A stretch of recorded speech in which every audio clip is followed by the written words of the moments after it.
Please start. Today, yes, sir. Yeah. Today I'm going to present a case, a child with cyanosis, bleeding, and seizures. Um, Firstborn The male first slide child. itself, I want to comment on the first slide as a moderator. Please never mention this thing, child cyanosis, clubbing, and technical terms in the history presentation. Okay, clubbing will not be told by mother. Okay, kindly don't mention that. Okay, because you are a PG and you understand what I am saying. Clubbing is Yes, a yes. sign which you have to elicit. Okay, mother, you are presenting a child with bluish discoloration noted by mother. That is how you have to mention. Even cyanosis term, you have to tell what the mother exactly has told you. Okay, has she told you cyanosis? Kindly remember that. Okay, because first slide itself, if you elicit the discussion, then you will become nervous and the examiner cross questions you. Okay, so kindly only mention what the mother has told. My child has come for this. I have noted this from this time. You understand that? Okay, Others sir. agree with me? Yes, sir, I do. Yeah. Yes, sir. Yes, sir. Shall I proceed, sir? Yes, please. Sanjay, firstborn 7 years old male child to an non-consanguineous parents coming from Adur from Andhra Pradesh, brought by the mother whose reliability was good. Presented to our OPD with the chief complaints of running nose and cough for the past 2 days. Next slide. As this is a child presented known case of congenital heart disease and operated for the same. Go to the next slide. Came with I would like to present with the antenatal history, sir, with as is a known case of congenital heart disease. Shall I proceed, sir?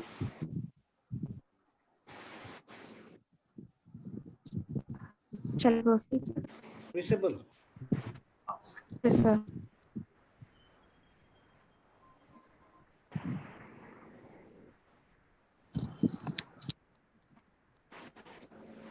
Shall I proceed, sir? Yeah. Please proceed. Okay, sir. Okay. History of presenting illness. A child was known as a congenital heart disease and operated for the same 6 months back, who came to the OPD with complaint of running nose, which is present for 2 days, which is watery mucoid discharge from the nostrils, and which is no positional variation. History of cough present for 2 days, which is insidious in onset and progressive in nature. It is not productive, not dry cough. There is no diurnal or positional variation, and there is no aggravating and relieving factors. I would like to present with antenatal history, sir. Shall I, sir? Go ahead. First, conception to a mother of 24 years, which is in spontaneous conception. Pregnancy was Go to known next by, slide. The slides are not moving, Emma. Go to next slide. Change it, sir. It is visible. Yes. Yeah. Okay, sir.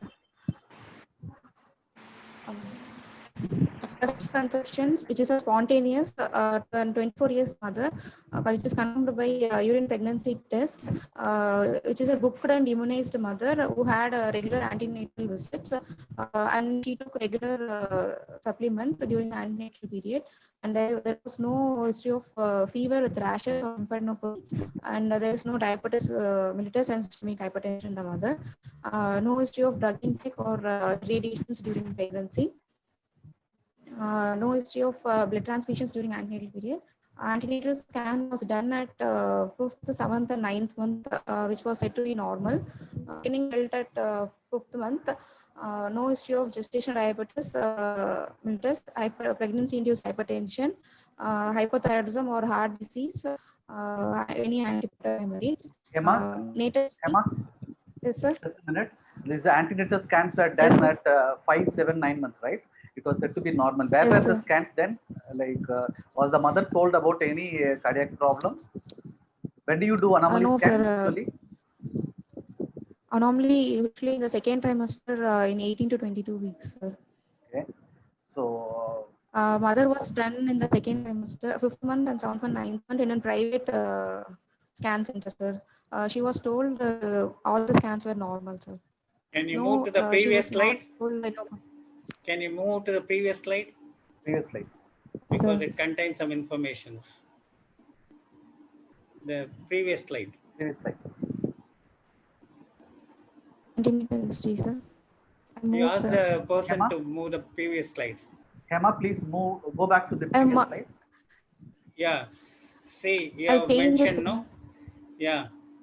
So you have mentioned fever with rashes, lymphadenopathy, no history of drug intake, Yes, and sir. irradiations. In just Yes, sir. mention a few sentences about this. What is the importance? Which drug you have asked about in a child with cyanotic heart disease? You have mentioned. Okay. And of course, rashes and fever. I know what you are meaning. What is the fever and rashes?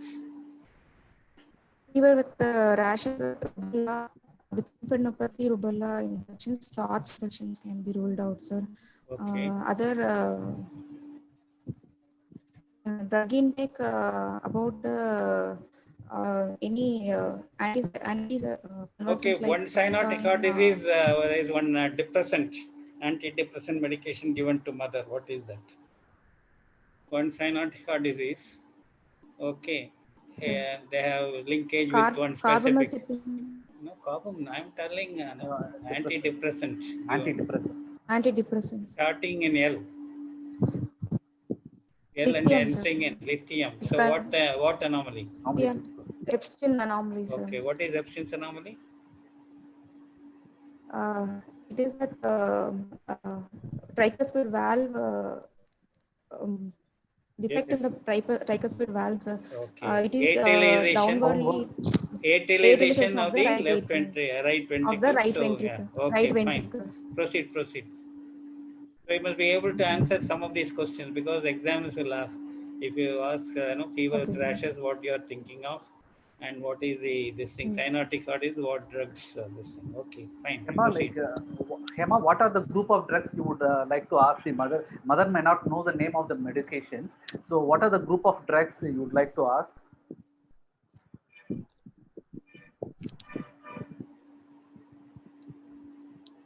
I would like Shivkumar also to share his views then and there.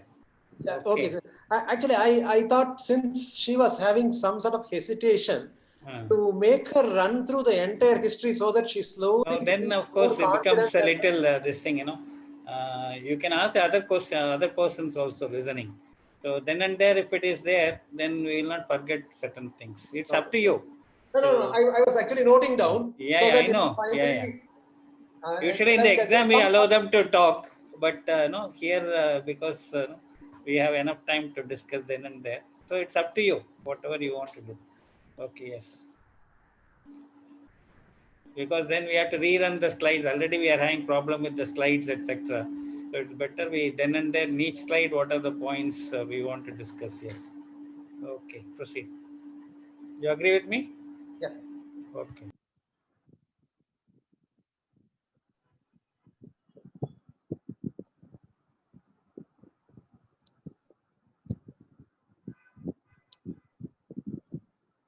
Hema, your audio is.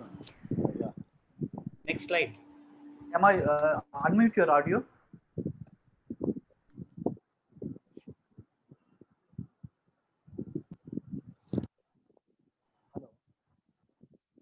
Hema, unmute your audio. Can you? Yeah, now it's yeah.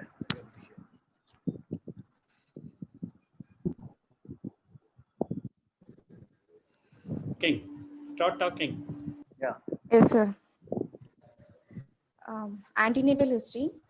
The full term lower section, cesarean section at private hospital in Tirupati. Birth weight was 2.15 kg. Child cried immediately after birth. Postnatal history. Child was said to have some abnormal sounds in the heart by the examining doctor, and the child was being referred to the higher center for evaluation. And there was no any NIC admissions for any seizures, respiratory distress, or any hyperbilirubinemia. Mother didn't take the child to the higher center for evaluation. She went to the home. During development. There was no history of feeding problems, no history of suck cycle, no history of forehead sweating, no history of recurrent respiratory tract infections. Mother noticed bluish discoloration of lips, tongue, fingernails since 4 months of age, which was increasing in intensity. History of not gaining adequate weight was noticed by mother. There was no history. There was history of inactivity and reduced activity of the child. History of easy fatigability was there. History of bluish discoloration was noted by the mother on crying since 7 months of age. History of squatting episodes on exertion was there since 1 year of age. There was an history of Next slide. redness of the eyes. Emma, next slide. I will ask you one question. So in this slide, Yes. what information you have given and what does it tell? Because you mentioned mother has noticed only at a particular point of time. Child didn't have any problem in the neonatal period was this thing. Okay. So what question you expect from the examiners? So as a final year student, you must be able to guess what immediately question will be asked. So child was not noted to have cyanosis, but 4th month child is having cyanosis. Am I all right, Shivakumar? Yeah. Is that a question which will be definitely asked? And what does it see when you are saying a cyanotic heart disease? You are usually classifying into two important types.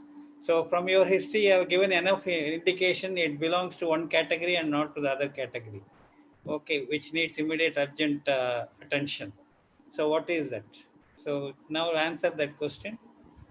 Ajay Subramaniam is a student or Sir, he's this also thing, a student. faculty. Then we can ask Ajay Subramaniam. Ajay, unmute your Ajay, audio. unmute your son. Unmute your audio. Yeah.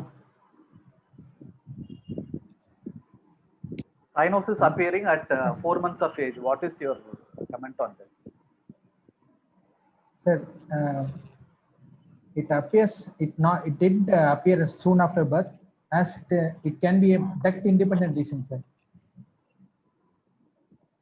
So this can be cyanotic congenital heart disease with reduced pulmonary blood flow, as the child didn't have any signs of failure. Here are the conditions that produce cyanosis instantaneously, immediately after the baby is born. Like tetralogy of Fallot, pulmonary atresia. No.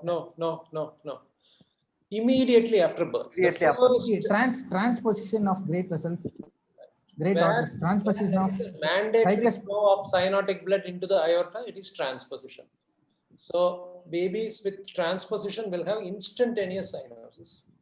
Whereas the second group of condition where it is duct dependent pulmonary circulation, immediately after birth, the ductus will be wide open. Like you told about tetralogy, pulmonary atresia, any sort of pulmonary atresia, the ductus will be open in the first 24 to 48 hours. And so cyanosis will slowly start progressively appearing more and more as the ductus narrows down. Tetralogy is a condition that classically produces delayed cyanosis. What are the reasons that prevent a child, a newborn, from manifesting cyanosis if the child is having tetralogy? Sir, child is having a pulmonary hypertension soon after birth, sir. As the lung is full of volume, the pulmonary hypertension is more than the systemic hypertension. So there is not a... You don't say pulmonary hypertension, increase pulmonary vascular resistance. Okay, yes, initially, because of the musculature. Okay, don't put it pulmonary hypertension. Okay, that's not absolutely correct term. Ajay, these concepts are wrong. Yeah. I will let you know. Oh. Tetralogy of Fallot is a condition where there is a right ventricular outflow tract obstruction. So in the fetal life itself, other reasons. Sir, let him say the other reasons. Probably he is still having a few more. Okay, then you can tell the concept is this thing. He will come out with the degree of pulmonary blood flow, etc. So let us ask him to proceed further. Two more this thing. Am I correct? So yes, that he must be having, and then you can correct that initial one. Okay. Proceed. Okay. So what are the other reasons? One is you said that is a pulmonary vascular, high vascular resistance. So gradually it comes down and then the flow increases. But what is the nature of tetralogy of Fallot? What obstruction occurs and what is this thing? What is the nature of dynamism of that? That's what you want to arrive at. Yes, you will tell the reasons. Come on, proceed. You are There will be infundibular spasm. So that is for infundibular, cyanotic spell. We are not asking cyanotic spell. So we are asking why the child is presenting at 5 months in this case. Okay, with cyanosis. Till then there is no Induja, cyanosis. you can answer, you can also answer. Induja, You can ask some other student also. Induja, can you tell like the reasons for delayed presentation of cyanosis in tetralogy of Fallot? Induja, unmute.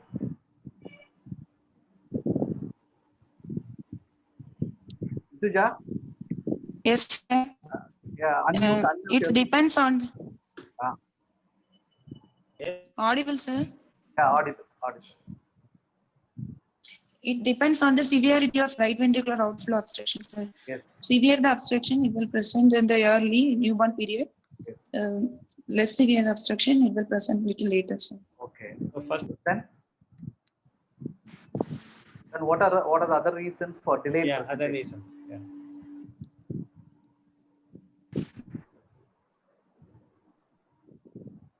Shivakumar will give the final touch. Yes. As the child grows, the infundibular spasm also increases, Infundibular and obstruction growth. becomes severe. Okay. Then child is having patent ductus acrosis. Now you can come out with this thing, your explanation. What are the exact things you expect the student to say? Dr. Shivakumar, please. Yeah. Tetralogy of a Fallot is basically a malformation where there is a right ventricular outflow tract obstruction caused by an anteriorly deviated coronal septum. Normally, the ventricular septum develops one part from the inlet, one part from the trabecular muscular septum, and one part from the outlet septum. Outlet septum is called as the coronal septum. If the coronal septum does not fuse with the trabecular septum properly and the coronal septum is anteriorly deviated, that narrows the path for the right ventricle to eject into the pulmonary artery. So the pulmonary blood flow in the fetus itself will be reduced. In fact, what happens as a compensatory mechanism will be, since there is a large ventricular septal defect, more of the right ventricle as well as the left ventricle blood will start going through the aorta. Even in the fetal life there, when the baby is being born, the aorta will be larger than the pulmonary artery. Aorta will be more than normal. So in this process, there is no pulmonary hypertension. While normally in all the fetuses, the pulmonary artery pressures and aortic pressures are exactly the same. In tetralogy of Fallot, pulmonary artery pressures will be lower. As Dr. Induja told, it is a varying degrees of obstruction. So patients who are having very mild form of right ventricular outflow tract obstruction may still have same amount of pulmonary artery pressures due to a larger ductus. But if the right ventricular outflow tract obstruction in the fetal life is very severe, the pulmonary oligemia will be so profound that the pulmonary arteries will remain small and PAs will have very low pressures even in the fetal life. So pulmonary hypertension is not a reason. The reason why you don't have cyanosis instantaneously at birth is, as was pointed out by Induja, varying degrees of RVOT obstruction. RVOT obstruction, if it is complete, then it is called pulmonary atresia. So babies who are having pulmonary atresia may have cyanosis at birth, but that is also prevented by the patency of the ductus arteriosus. Now, ductus arteriosus closes normally at the end of 24, 48 or 72 hours due to high amounts of oxygen saturation in the descending aortic blood. But unfortunately, in a tetralogy of Fallot, since the oxygenation is inadequate, there is a persistent hypoxia in the aortic blood. So the aortic blood continues to perfuse the ductus with hypoxia, or in other words, low PO2. So when there is an aortic blood that is perfusing with low PO2, while a normal term ductus will close at the end of 48 to 72 hours, that hypoxic stimulus is not there in a tetralogy. So it tends to be prolonged. The tetralogy in PDA in tetralogy may last for 6 days, 7 days, 10 days, 15 days. So that tends to delay the occurrence of cyanosis. So the fetal hemoglobin tends to retain the oxygen for a longer amount. You know that hemoglobin F has got a much higher affinity. Higher. So it retains the oxygen for a much higher level. So what is called as P50, there is a number called P50, the partial pressure at which the saturation will be 50. The P50 of a normal adult hemoglobin like what you and me have is much, much higher, whereas the fetal hemoglobin's P50 is lower. So the saturation is maintained for a longer period by a fetal hemoglobin. That is another reason. The severity of the right ventricular outflow tract obstruction evolves progressively. You will have a moderate degree of RVOT obstruction at the time of birth, but within 2 months or 3 months, it will become more and more severe. So it's an evolving disease. Unlike transposition, where it is an established disease, transposition is completely established. RV pumps into aorta straight away. So it is an established disease, whereas tetralogy is an evolving disease. Tetralogy will have moderate levels of RVOT obstruction and it will become severe by 2nd month, 3rd month, 4th month. So an evolving disease, fetal hemoglobin retains the oxygen. Fetal polycythemia, a newborn, when it is born, it is having a hemoglobin normally of 16, 17. So it tends to maintain oxygen transport for a much longer period than a grown-up baby. A grown-up baby by around 3rd month, 2nd month will get into all the physiological anemia, during which time the hypoxia will become more profound, the child may become more symptomatic. So these are some of the reasons. Pulmonary hypertension should not be told as a reason. So classically, day 1 cyanosis, transposition. 3, 4, 5, 6, 7 days, duct-dependent pulmonary circulation. A little later, it is tetralogy. Tetralogy includes a group of conditions which are also called as tetralogy physiology, wherein one is classical tetralogy, where there is a large VSD with severe RVOT obstruction, and all the other conditions are something similar to tetralogy. DORV with VSD-PS, corrected transposition with VSD-PS, single ventricle with pulmonary stenosis, AV canal with PS. All these conditions are like what is called as tetralogy physiology. So this entire group will be the 3rd group. Then there is a 4th group which happens many years later. That is called Eisenmenger syndrome, where a patient who is having primarily a left-right shunt lesion initially, due to progressive development of pulmonary vascular disease, after many years develops pulmonary arteriolar obstruction and reduction in the pulmonary blood flow and delayed onset of cyanosis. Cyanosis happens many years later. So in terms of occurrence of cyanosis in a child, day 1 cyanosis, day 2 to 7 cyanosis, and delayed cyanosis. Delayed cyanosis is tetralogy. Doctor, when you mentioned a murmur appearance at birth, but cyanosis detected at 4 months and squatting at 1 year is quite classical of tetralogy physiology. Now, one question about antenatal echoes being normal. Of course, let us not talk about the technical part of adequacy of the operator. There are some conditions which are very, very easy to be diagnosed on antenatal echocardiogram, and some of the conditions are quite difficult to be identified. For example, many of the doctors may be just observing 4-chamber view, and if there is a normal 4-chamber, they will certify the fetal echo as normal. In transposition, the 4-chamber view will look normal. The second is the only conditions where the fetal echocardiogram will be strikingly abnormal will be AV canal defect, single ventricles, double outlet right ventricle. So disease that are like having an abnormal 4-chamber view are likely to be diagnosed earlier, but some of the conditions like transposition with intact ventricular septum sometimes may be missed out. Of course, there are many other conditions which will be missed out, which are not purely cyanotic, like for example, small VSDs. Many things may be missed out, but those are not relevant here. Here we are talking about a cyanotic congenital heart disease. Transposition with intact ventricular septum may be missed out because of normal 4-chamber view by a routine obstetric scan. Yeah, go ahead, doctor. In this particular thing, of course, the one question they may be asking in the students is how congenital cyanotic heart disease or heart disease can be diagnosed at birth within the first 48 hours, 32 hours, and how often you will repeat. That is, recognition of congenital heart disease will become a routine in neonatal setup. So that question will be asked, you must be prepared to answer. That we can ask you later. We will proceed with the case. Yes, sir. Next slide, please. Next.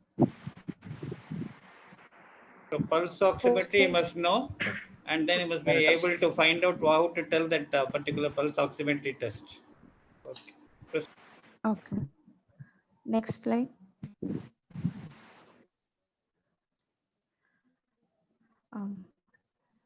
There was history of not gaining adequate weight was there. History of inadequate inactivity and reduced activity was there. History of bluish discretion on crying since 7 months of age. History of squatting episodes on exertions present since 1 year of age. There was an history of redness of eyes. History of prominent chest wall loss. Hema, you said like history of Buddhist discoloration on crying. We want to stress on that, like crying worsening the cyanosis or crying improving the cyanosis. Do you have any comment on that?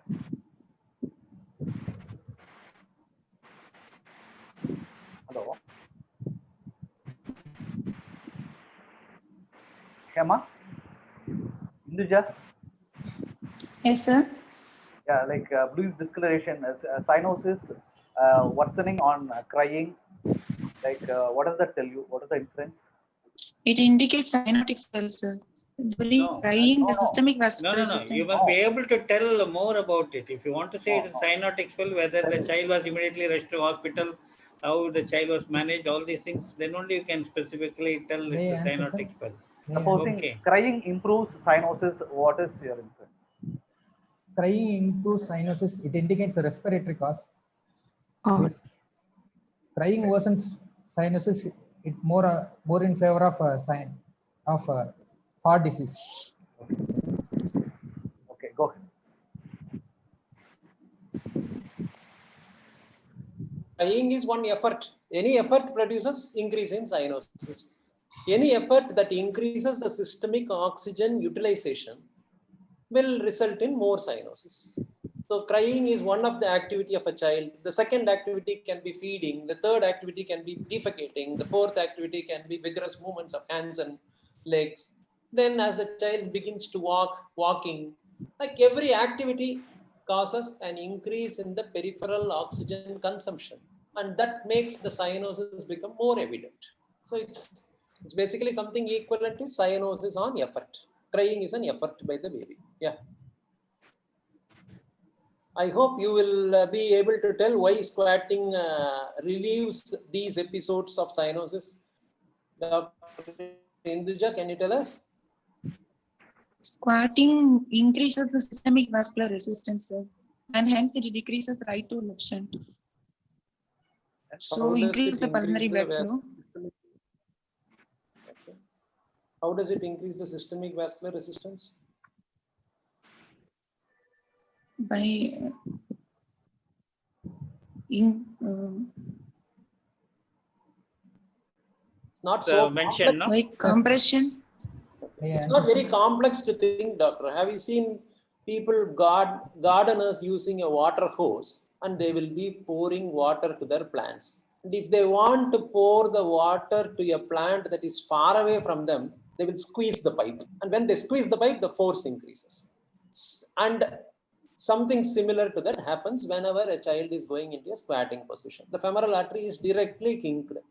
So the entire lower limb blood vessels will get blood supply only with some degree of resistance. So you are increasing the amount of systemic vascular resistance. What are the other ways in which it can help? It will compress the abdomen. Abdomen has got a lot of splanchnic venous return. You would have heard that basically in our cardiovascular system, there is about 20 to 30% of the blood is something called as a reserve volume that is always present in the venous end of the cardiovascular system. So this venous reservoir is permanently present, and by squatting, when you compress the thighs over the abdomen, you will be sort of squeezing out the splanchnic venous return and the inferior vena cava blood back towards the heart. And this is basically an increasing the venous return into the ventricle. And so whenever there is a higher amount of venous return into the ventricle, more amount of blood will be pumped into the pulmonary outflow tract, and that will result in improvement of the cyanosis. While the peripheral part of the blood coming from the legs and all may be more hypoxic due to the previous activity of the child, the splanchnic venous return is always better oxygenated.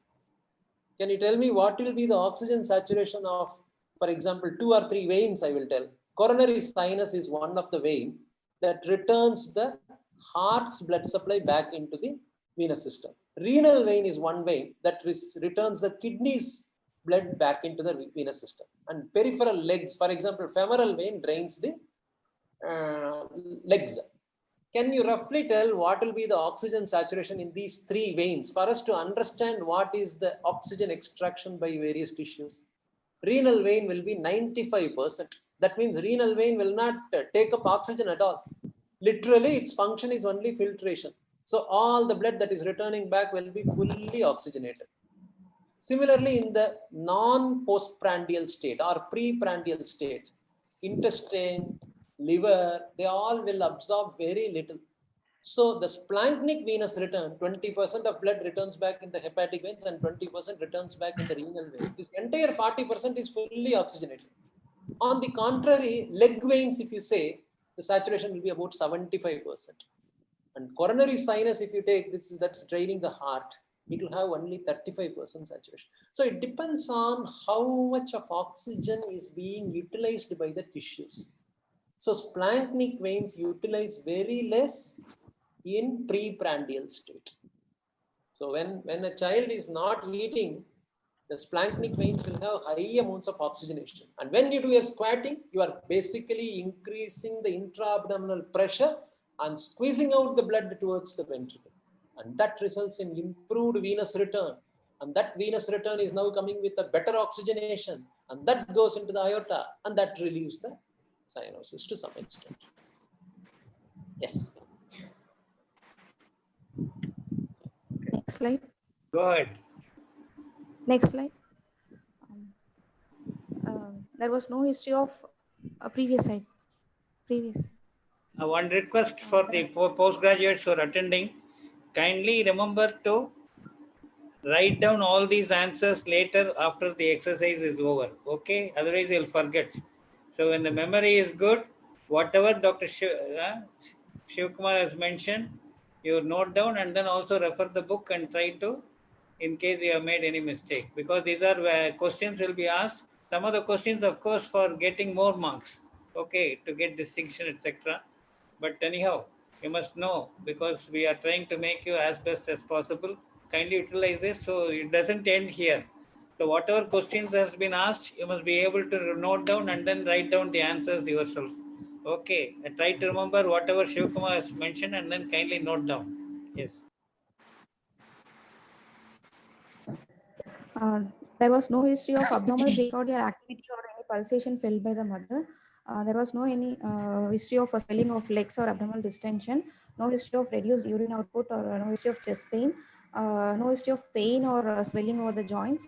No history of prolonged fever or rashes or arthalgia or pain in the fingers or the toes.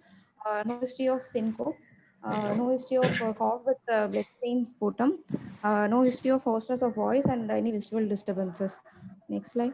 What is the relevance of abnormal precordial activity and pulsations felt by the mother? What is the history that you want to elicit, and what is the inference that you are going to make from that statement? If there is any pulmonary hypertension, there will be an increased pulsations over the pulmonary area, sir. And if there is any palpable or increased activity felt by the mother, it indicates that increased pulmonary hypertension, pulmonary pressure, sir, arterial pressure. Cyanotic congenital heart disease can be of two different types, one with markedly reduced pulmonary blood flow and one with markedly increased pulmonary blood flow. Whenever there is a reduced pulmonary blood flow, what it means is the systemic venous blood that is coming back from the superior and inferior vena cava is somehow escaping directly into the aorta without much of blood going into the pulmonary artery, which is typical of tetralogy of Fallot. And this heart is not doing any additional work at all. The heart is working at a low volume. It's not a volume overloaded heart. When it is not a volume overloaded heart, none of the chamber is enlarged. If a chamber is not enlarged, that will not produce a precordial bulge or a prominent precordial activity. Whereas any patient who is having a high pulmonary blood flow, a transposition with VSD, a truncus arteriosus, a TAPVC, any condition that produces increased pulmonary blood flow can produce excessive precordial activity because there is a high pulmonary venous blood flow, pulmonary arterial blood flow. So there is a high pulmonary venous return. And that entire pulmonary venous return now has to come into the ventricle. Whether it is right or left, it has to enter into the ventricle. So the ventricles are dilated. The ventricles operate at a larger volume. So there is an abnormal precordial activity. Now, question is, if a patient is having tetralogy of Fallot, but still having abnormal precordial activity and cardiomegaly, what all are the possible reasons? Patient has Causes, otherwise, what are the causes of failure? It's usually asked by examiners. When a tetralogy of Fallot will go into failure. Failure. So there are conditions, some 5 or 6 conditions. That's exactly the question. When there is an associated anemia, and one if is there is correct. any infective endocarditis, Yes. and if there is any abnormal circulations from the collaterals. No. Any infection, any increased metabolic rate, infections like pneumonia, etc. Anemia, I already mentioned. Any hyperdynamic condition, especially anemia, thyroid toxicosis, which is not usually common, and hypertension. How hypertension can occur? Systemic hypertension. Renal vein thrombosis can occur because of polycythemia. They may have hypertension. They may present as failure. Anything else, Dr. Shivakumar, you would like to add? Yeah, any condition in tetralogy of Fallot which will result in a higher amount of pulmonary blood flow. So you are having an accessory blood flow, either through PDA or through a over-functioning BT shunt or through large aortopulmonary collaterals, or one of the AV valve or one of the semilunar valve is leaking, that the blood is again and again entering the ventricle. So you can have aortic root dilatation causing aortic regurgitation. You can have absent pulmonary valve syndrome causing pulmonary regurgitation. You can have infective endocarditis of the tricuspid valve causing tricuspid regurgitation. So any cause where either of the semilunar valve or atrioventricular valve is leaking, and that results in volume enlargement of the ventricle.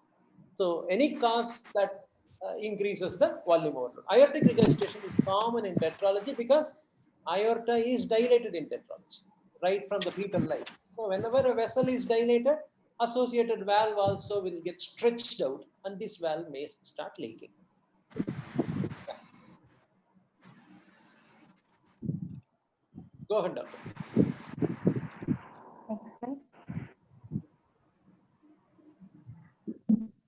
Next slide. There was no history of bleeding manifestation. Child was taken to the hospital at 1.5 years of age. What is the relevance of bleeding manifestation? Due to that prolonged hypoxia and polycythemia, due to prolonged cyanosis, so there will be an coagulation abnormalities will be there. So thrombocytopenia and disseminated intravascular coagulation. This leads to bleeding manifestations. Thrombocytopenia is due to erythropoiesis eating into the space of bone marrow and preventing a megakaryocytopoiesis. Okay. What happens to the coagulation factors in severely cyanotic patients? Severely cyanotic patient, hepatic cirrhosis will be there, sir. So that Hepatic coagulation factors will cirrhosis. be not. Hepatic production of all the coagulation factors Coagulation is factors. reduced. Cirrhosis is a very like a structural abnormality of the liver. This is severe hypoxia. Severe hypoxia reduces the production of all the proteins that are normally synthesized by the liver. And one important protein is fibrinogen. Fibrinogen is produced in large numbers, large volume. You know what is the commonest plasma protein? Albumin. Second is globulin. Third is fibrinogen. What is the level of fibrinogen, doctor, in blood normally? 150 to 250 milligram per deciliter. So it is produced in such a large volume, and this entire fibrinogen production will be reduced. So in fact, an indirect way of assessing this reduction in the fibrinogen level in the blood will be by using one of the blood tests. The test result is dependent on the fibrinogen level. What is the test called?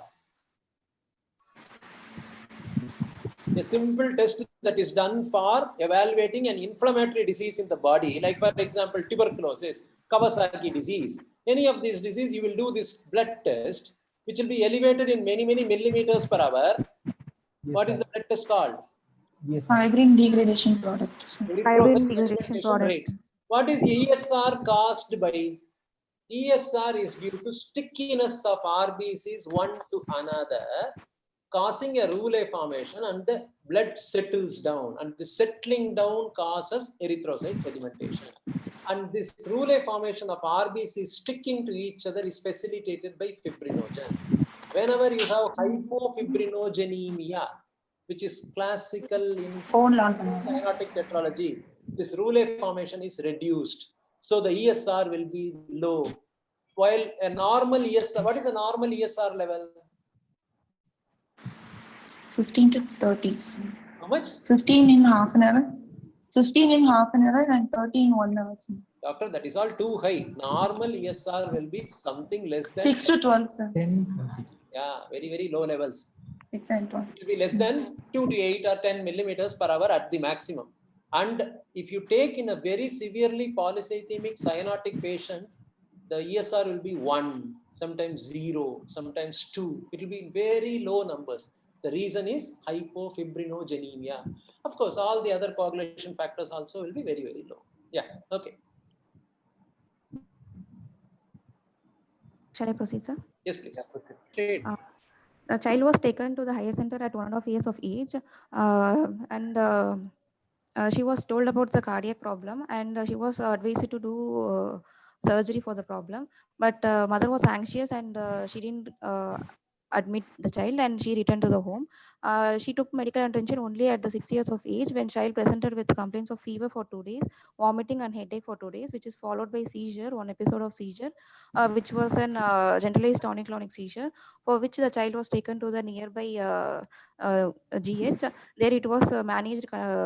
Initially, seizures were managed, and the child was subjected to imaging, which showed some pus collection in the left side of the brain, for which the child was referred to higher center for further management. Sir. Next slide.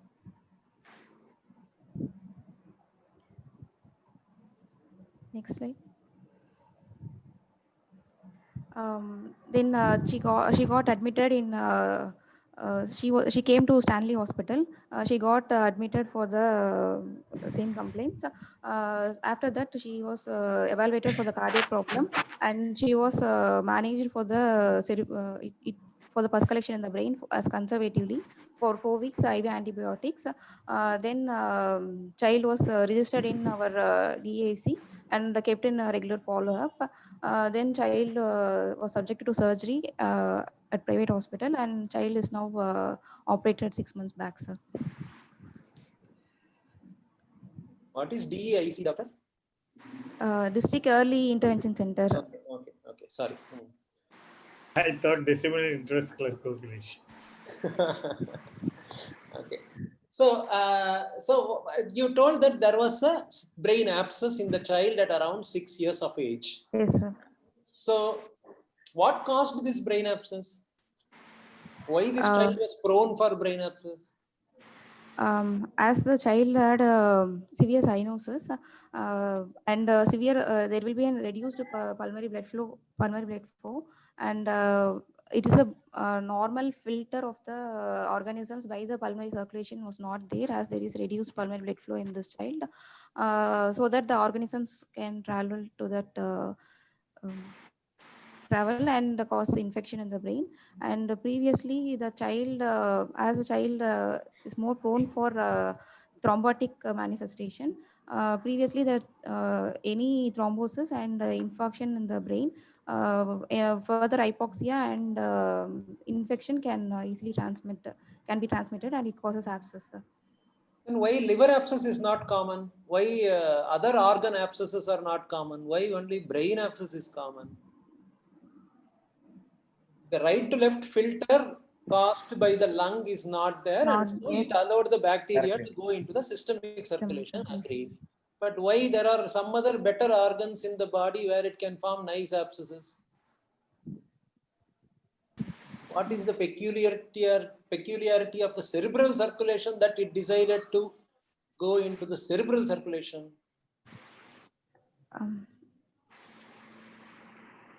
As you mentioned earlier, yes, sir. Whenever there is a severe polycythemia, there is a very sluggish circulation, and the cerebral arterial sinusoids are more prone for tortuous course of the blood vessels, which facilitate a prolonged stasis of this hypoxic blood carrying this bacteria to be remaining for a much longer period of time.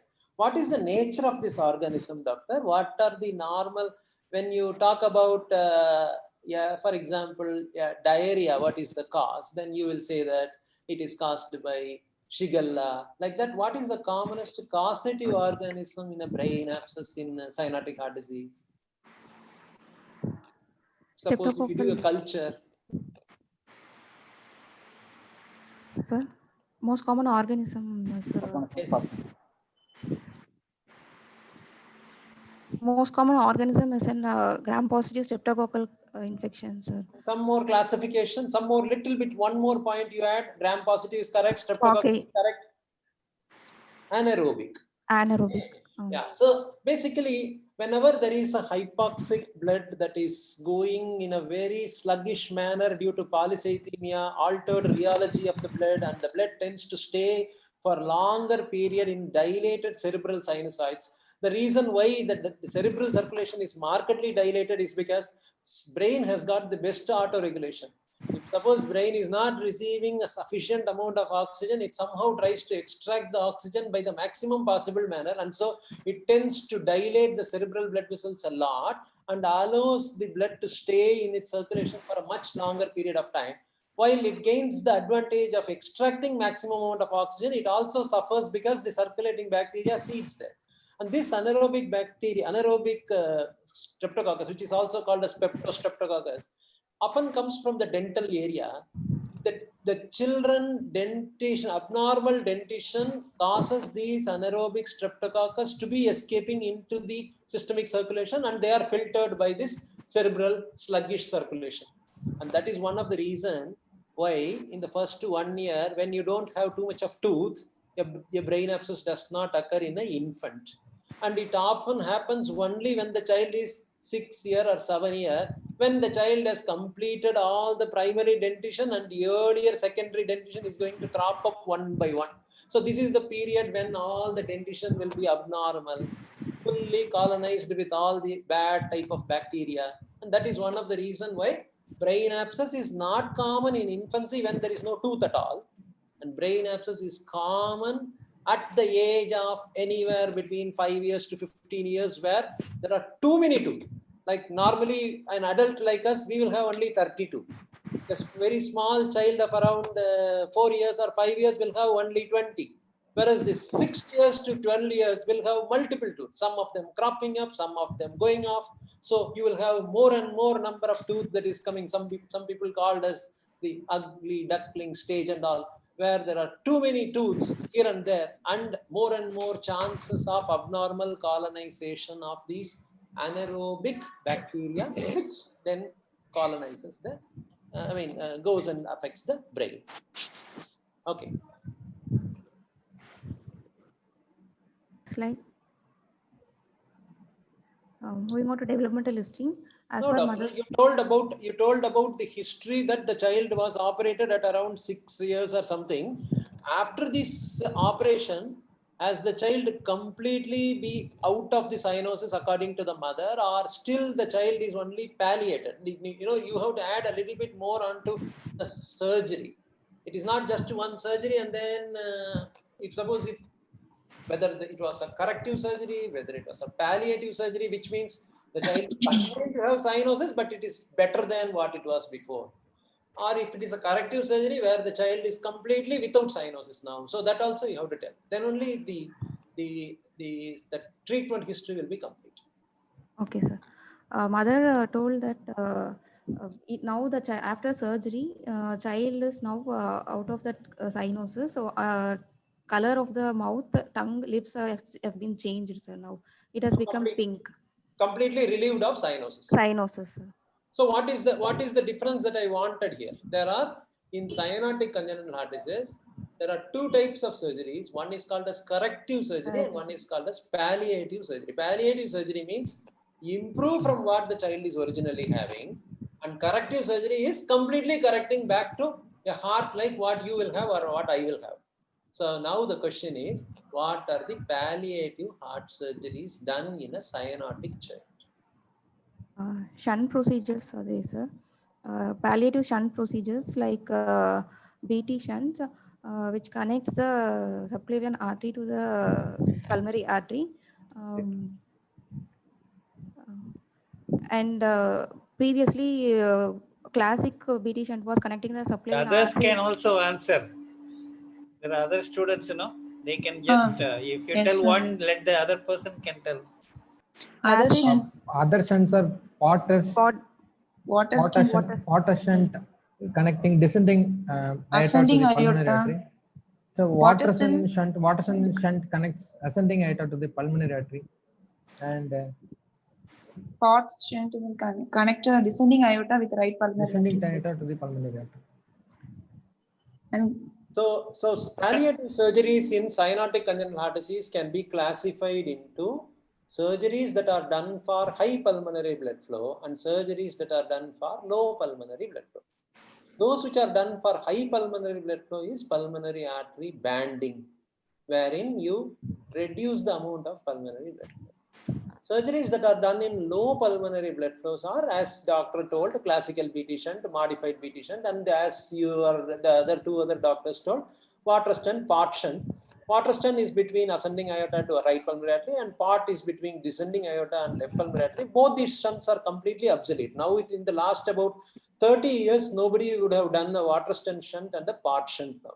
So if at all you are extraordinarily good and shrewd and you are like aspiring to be the medal exam candidate, some of the other shunts that are being performed are ascending aorta to main pulmonary artery direct shunt, which is called as ME shunt, M-E-E. It was actually started by a doctor by name Roger Me. So it's called as ME shunt, just like Blalock Taussig, which was named after two doctors. ME shunt is Roger Me. It was done in Royal Children's Hospital, Melbourne, and so it is also called as Melbourne shunt. And similarly, there is another shunt that is called Davidson shunt. These are directly between ascending aorta to pulmonary artery. okay.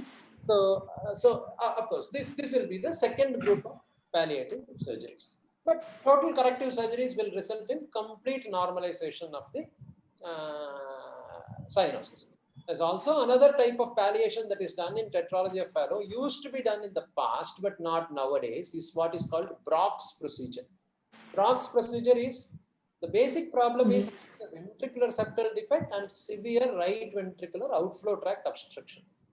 So do only a right ventricular outflow tract obstruction release and retain the VSD as such. So Brock's procedure is infundibular resection, which results in improvement in the pulmonary blood flow, but it does not completely correct the cyanosis. The patient will continue to remain mild amount of cyanosis, but with better pulmonary blood flow. So Brock's procedure, B-R-O-C-K. So that is also another type of palliation that is done in tetralogy of Fallot. And similarly, as for a medal exam candidate, the basic principle of BT shunt is to create a blood flow between aorta and pulmonary artery. So the same thing can be done by stenting the ductus arteriosus. You know that the ductus arteriosus is there, and that is progressively becoming narrower and narrower, and one day is going to become the ligamentum arteriosum. So if you put in a guide wire through this small narrowed blood vessel and put a stent into that, which is called as ductus arteriosus stenting, or in short form called as ductal stenting, the effect is the same like a BT shunt. BT shunt produces blood from subclavian artery into the pulmonary artery. So when you stent the ductus arteriosus, it is a blood flow from the aorta into the pulmonary artery. So similar way, these are all various ways of producing aortopulmonary shunts. Yeah.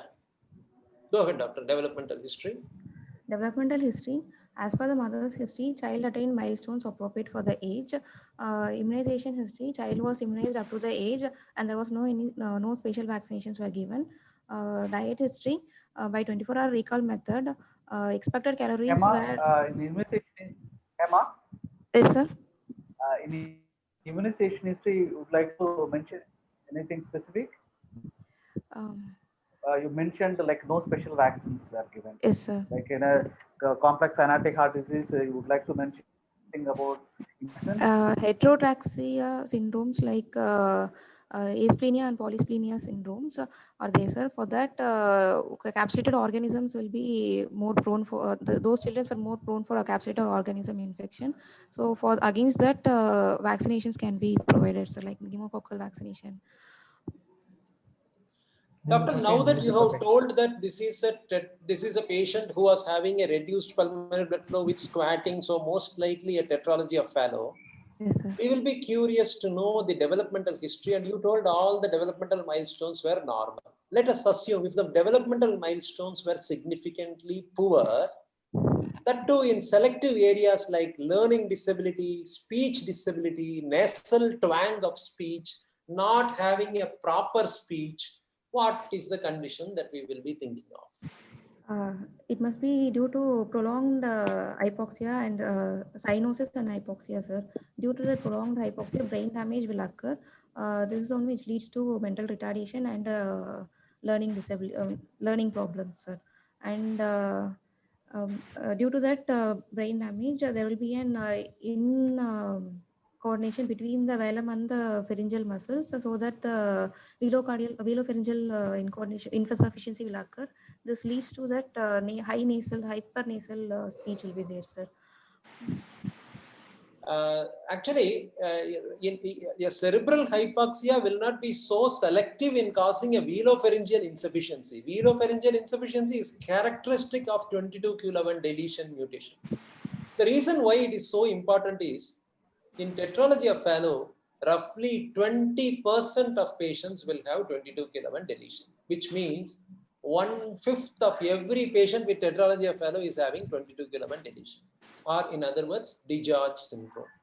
And most of these patients will have these varying levels of speech abnormality, nasopharyngeal leak of the voice, or velopharyngeal insufficiency. And these patients also will have selective learning difficulties. They may be prone for more temper tantrums, and as they grow up in their life, they may have some sort of psychiatric problems. So these are all peculiar for 22q11 deletion. So while you have described that it was a cyanotic child, my interest in developmental history will be to get a clue on because so far we have not seen the patient. So from the history, whether it is likely to be a 22q11, and that is what we are looking at in the developmental history. Of course, the development might have been altered because of one of the brain abscess that the patient developed. If that brain abscess had resulted in substantial neurological deficits during the time of brain abscess. Fortunately, this child escaped all neurological deficits. And so here, if there is a significant neurodevelopmental delay, I will think about 22q11 deletion. It's a common association. So common associations we should know. Just to emphasize how common it is, 20% of tetralogy will have 22q11 deletion. How will you diagnose it, Dr. Induja or Ajay? DGR syndrome, sir. Yes. There will be thymic hypoplasia, absence of thymus. How will you diagnose? Genetic studying, sir. What test, doctor? Genetic test studying, sir. Correct. So obviously 22q11 deletion means a gene only. What is the name of the test? What will you write in the prescription? Micro. Fluorescent in situ hybridization looking for 22q11 deletion marker FISH, or it's also there is it's a micro deletion and it is done by fluorescent in situ hybridization. Yeah, go ahead, doctor. Moving on to diet history. According to the expected weight, the required calories were 1,540 kilocalories and 42 grams of protein. By 24-hour recall method, child is now taking 1,317 against 1,540 with a deficit of 223 kilocalories of and protein. Child is taking 39 gram of protein with a deficit of 5 grams. Next slide.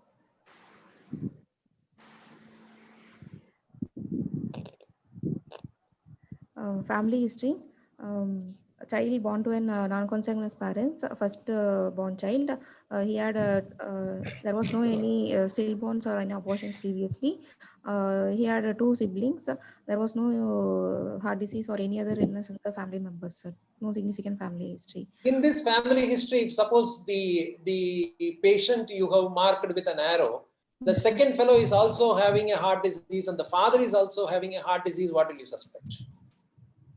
This is where 22q11 deletion comes in. 22q11 deletion is an autosomal recessive transmitted disease where 25% of consanguineous parents may transmit this gene onto their children.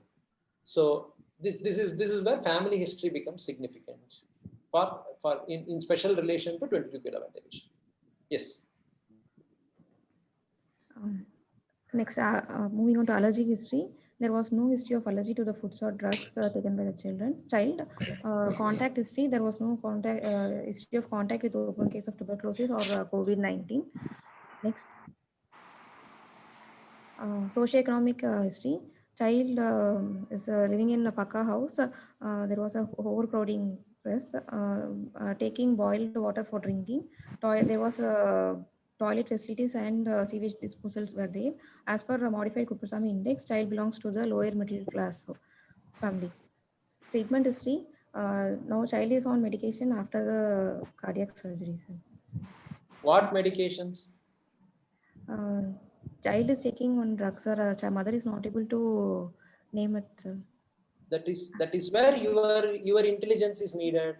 You Only should ask the nature of the tablets, and from the tablets try to decipher out what is the type of the medicine. How will you decipher out the medicine's nature? By asking history to the mother. What are the cardiac medications that may be given after a cardiac surgery? And anti-failure drugs can be given in the beginning of the after surgery, sir. We divided initially into 2 groups. One is palliative surgery and second corrective surgery. If it is a palliative surgery, what is the drug that will be given? After the palliative surgery, in order to maintain the blood flow through the shunt, what medication you will give? To prevent the blocking of the shunt by any thrombosis, aspirin should be given. Anticoagulant should be given, sir. Aspirin, anticoagulant. Aspirin, antiplatelet, antiplatelet. So you will give aspirin. You will give aspirin. Aspirin is given once a day, and so the mother will be able to tell this is a once a day medication. The second group of medicine, what will you give? After a palliative shunt, what other medicine you will give? Basically, cyanotic heart disease palliative surgery is done only 2 medicines, doctor. One is iron, second is aspirin. You have to give iron, otherwise the patient will develop relative anemia. Relative anemia will make the child more and more prone for, number 1, you told originally that they can develop heart failure. And number 2, these patients will develop more cyanosis if they are relatively anemic. So iron supplementation and aspirin are the two medicines that are given after palliative surgery. If it is corrective surgery, what medicines will you give? For corrective surgery, after that, increasing pulmonary blood flow, there will be no circulation and there might be in cardiac failure. To prevent that, anti-failure drugs can be given, sir. Usually after a corrective surgery, the heart is made normal. So there should not be, ideally speaking, any medicine at all. But in the immediate postoperative period, there will be some degree of ventricular dysfunction caused by the major open heart surgery's injury. It can be direct surgical injury, or it can be due to an indirect cellular injury caused by extracorporeal circulation. So transiently, you may be giving a small doses of diuretics for a minimal period, maybe 1 month, maybe 1.5 months, but not permanently. If you are giving permanently some medications after a heart surgery, that means there is a residual lesion that is causing heart failure. What are the residual lesions that can happen after a tetralogy correction? You can leave behind a residual VSD. You can leave behind a residual pulmonary stenosis. You can produce severe pulmonary regurgitation. You can injure the tricuspid valve and produce severe tricuspid regurgitation. You might not have addressed the aortic regurgitation, and the aortic regurgitation may worsen. All these can be residual lesions. Otherwise, if there are no residual lesions after a corrective surgery, very often drugs are not necessary after 2 to maybe maximum of 1 to 2 months.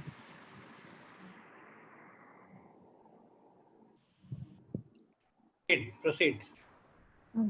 Summary. Firstborn 7 years old male child to a non-consanguineous parents with a positive history of bluish discoloration, squatting episodes, and reduced activity and easy fatigability, with no history of So respiratory. the diagnosis, total diagnosis, and then you can summarize. You can we have discussed at length. So tell the final diagnosis. Okay, before Okay, sir. surgery and after surgery. Now, of course, has been dealt in detail. So if you say in the child has not been operated, what was the diagnosis at that time? Okay, and what is the condition of the child now? So diagnosis, and then of course we'll ask Shivakumar to wind up the session. Is there no clinical examination findings, sir? It is only with history we are stopping? No. But now, of course, she has to mention. Yeah. So because we already discussed in so much of detail. You tell the post-operative details, because many of the things might have disappeared, but still you have to mention the weight, height, the nutritional status, and other cardiac findings which are there. Yes. And okay, yes, please proceed. Before surgery, this could be a case of congenital cyanotic heart disease with reduced pulmonary blood flow, with complications, probably a cerebral abscess, with no signs of failure and no signs of infective endocarditis in sinus rhythm.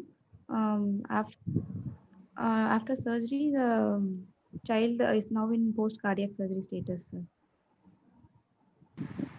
So in this case, what is important is the growth and developmental aspect of the child. Okay. Yes, Before sir. and after surgery, whether there is improvement is important in the diagnosis, because diagnosis is not at all difficult, because you know the diagnosis and why the child was operated, everything. So we will be more interested in the overall aspect of a child. Okay. So before, what was the developmental age before the surgery, and now what is the developmental status, and also the weight gain, whether it has occurred or not. Okay, and then whether there is, as I mentioned, any residual lesions, and telltale evidence of these residual lesions on a cardiac examination. Okay, yes, proceed. Because the time is nearing 9, I think. What is the time allotted, sir? Dr. Rajendran? Till what time? Till 9:30. sir. 9:30. So we'll try to go ahead. Yeah, proceed. Up to 9:30 you can Yeah. take that, but Okay, we can fine. take it another 15 minutes extra. 9:40. Sure. Okay, sure. Now shall I proceed with the examination, sir? Yeah, please. Next, general examination. Now the child is alert, active, afebrile. There was no pallor, not plethoric or icteric. There was a pan-digital clubbing of grade 3 was there. mild cyanotic tinge was there in the fingernails and toenails, and there is no cyanosis in mouth, sir. Hydration was adequate. There is no pedal edema and no generalized lymphadenopathy. In this slide, you have written mild cyanosis in fingernail and tongue. No, sir, it is toes, sir, not tongue. Sorry, sir. No, forget it, doctor. I am asking you, what is the meaning of cyanosis in a fingernail and finger and tongue? What is the difference? What do you actually try to imply there? Sir, cyanosis in nails and tongue, sir. Yes. It means it is a central cyanosis, sir. Correct. So basically, fingernail is a richly vascularized area. The nail bed is a very richly vascularized area. Similarly, tongue is a richly vascularized area where the blood does not stay. It runs. Actually, it does not stay at all.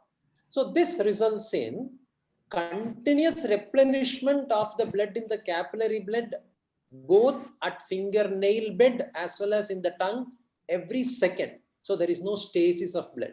So this is not a peripheral cyanosis. Only central cyanosis can manifest in nail bed and tongue. On the contrary, fingertip, earlobes, lips, these are all areas which are exposed to periphery. These are capable of causing severe vasoconstriction, and this vasoconstriction will result in stasis of the blood for a longer period of time. That will result in increased extraction, and an increased extraction causing cyanosis is peripheral cyanosis. So tips of the toes, tips of the fingers, cyanosis is peripheral cyanosis. Tip of earlobes, tip of the nose, these are peripheral cyanosis.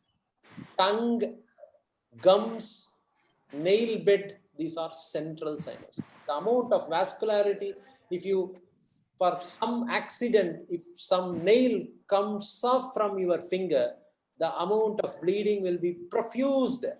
It is a richly vascularized area, under surface of the nail, the nail bed. So nail bed cyanosis and tongue cyanosis means central cyanosis. And when you are writing mild cyanosis in fingernail and tongue, my immediate question will be, what was the pulse oximeter saturation, and did you correlate the cyanosis that you noted with pulse oximeter saturation? Yes, sir. Next slide.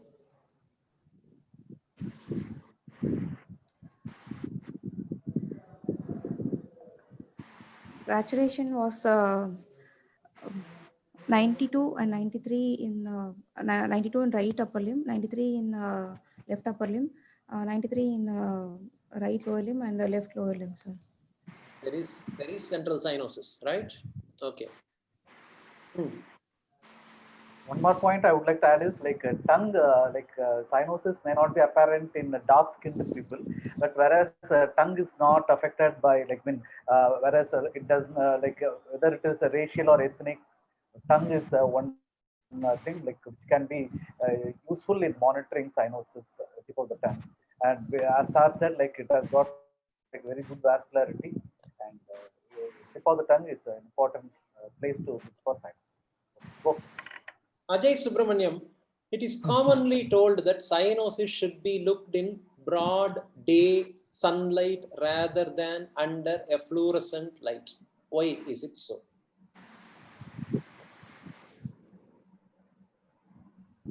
Either Ajay or Induja or anybody. For better visibility in cyanosis. Fluorescent lights. Actually, white light is a uniform spectrum, and if you put a white light through a prism, you will be able to get the entire VIBGYOR colors. However, a fluorescent light will have a higher amounts of blue spectrum. So observation under a fluorescent light, even though it also looks white like sunlight, will have predominant blue spectrum, so you may tend to misdiagnose a cyanosis if you are only observing on fluorescent light. So broad sunlight has got an equal spectrum from violet to red. The entire VIBGYOR spectrum is uniformly distributed, whereas the fluorescent light will have more and more of bluish light. Yeah.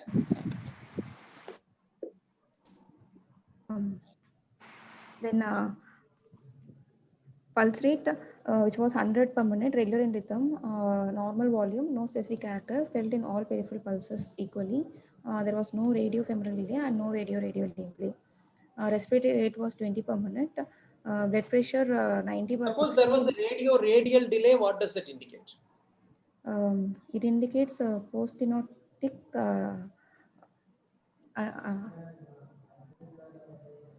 It indicates that the patient had a classical BT shunt and one of the subclavian arteries has been cut down. cut down. Preductal No. Yes, sir. Okay. rotation. Then blood pressure is 90 bar 60 in all 4 limbs, measured in supine position using the appropriate cup size. How do you Capillary, choose the appropriate BP cup size? it should cover the length of the cup size, should cover the 80% of the arm circumference, and width should cover the 40% of the arm circumference, and it should be above the 2 to 3 centimeter above the anterior cubital fossa, and using the stent in the brachial artery, it should be measured, sir.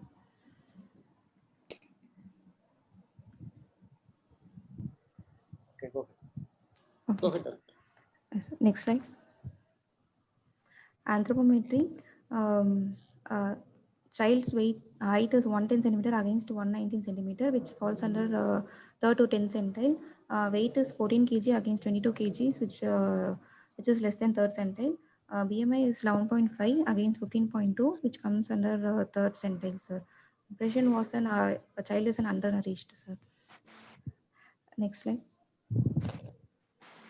Chronic undernutrition. It's quite common in various cardiac patients, a long-standing undernutrition. So there is both a wasting as well as a stunting. Stunting. Yeah. Head to foot examination. Head normal, there is no micro or macrocephaly. Face, eyes, ears, nose, and normal. Oral cavity is normal, no dental caries. Neck is normal. There was no dysmorphic faces or no features of infective endocarditis. There is a mild prominence of chest is present over the midline.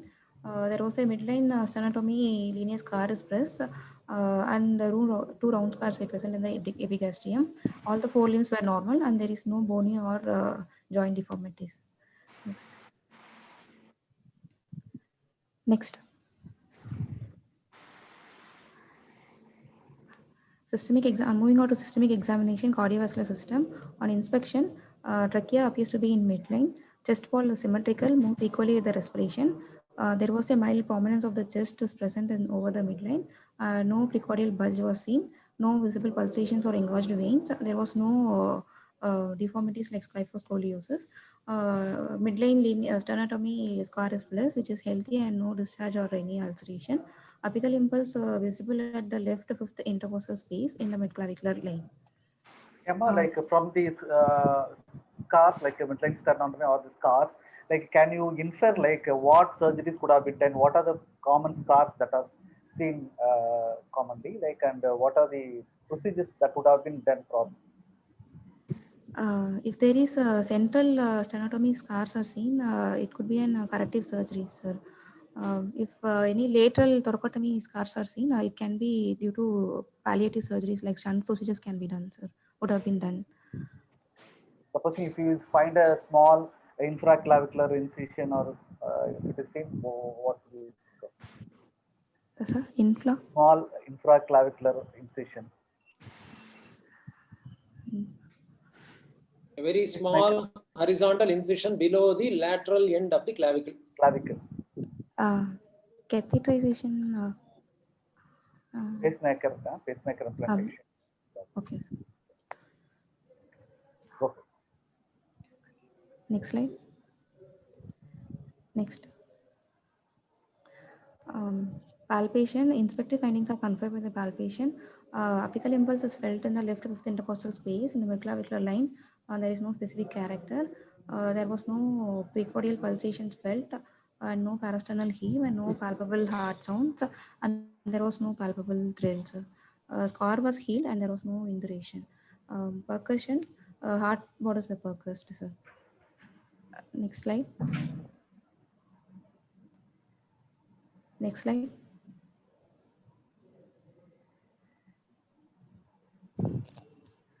Auscultation. Next slide, please. Mitral area, heart sounds first heart sound and second heart sound here, there was no murmur. Tricuspid area, first heart sound and second heart sound here, there was no murmur. Pulmonary area, there was a S1 here, there was a single S2 here, the split cannot be made out, and there was no murmur. And aortic area, first heart sound and second heart sounds were here and no murmurs. Next slide. You want to auscultate any other areas? Infraclavicular areas, carotids, bilateral intraaxillary, femorals. Why do you want to auscultate over femorals, carotids and all? What do you suspect? If there is any carotids,